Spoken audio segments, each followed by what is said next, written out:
What's up guys, June here, and in this video we're going to look at the effects on the Dominion Tower gloves and why they're really good, and you should probably end up using these more often than you'll be using Tier 90 gloves. So these gloves actually have a myriad of different effects. The first of them is that they reduce all incoming damage by anywhere from 1 to 5%, and then they have a 5% chance of reducing that damage by 25 to 50% damage instead. All that averages out to just short of 5% overall damage reduction. This can make a small impact on the amount of food you use, and since you're eating a little bit less frequently, you can accommodate with a little bit more DPS.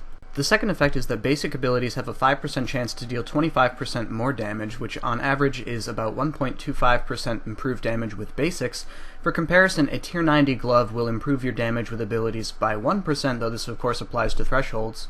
Oddly enough, spellcaster gloves are bugged at the moment, causing this effect to occasionally activate with thresholds as well, meaning that spellcaster gloves are universally better than the Tier 90 equivalents when using magic. The last of these effects is that any of the abilities that deal the boosted damage also bind your target and lower their stats in all but the offensive stat of the attack style that is strong against the style that you're using. So, for example, if you're using Goliath gloves, it'll lower the opponent's attack, strength, ranged, and defense, but will not drain magic since magic is the attack style which is strong against melee.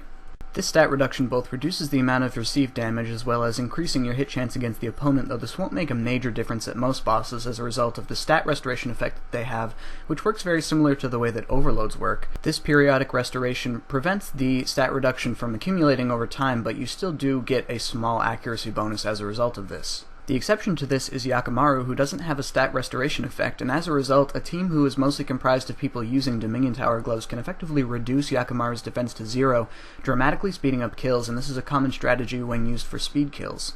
The combination of the damage bonus to basic abilities and the effect of temporarily reducing the enemy's stats means that these are probably the best DPS gloves on any enemy that you don't have 100% hit chance against.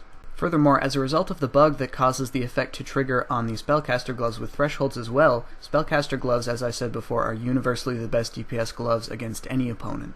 This is all counterbalanced by the fact that they require a very long list of quests and stats as a result of that to acquire these from the Dominion Tower, and also they degrade relatively quickly, and as a result you're going to have to be replacing them fairly often. I believe the listed time is 4 hours of combat, which is about half as long as your other degradable gear.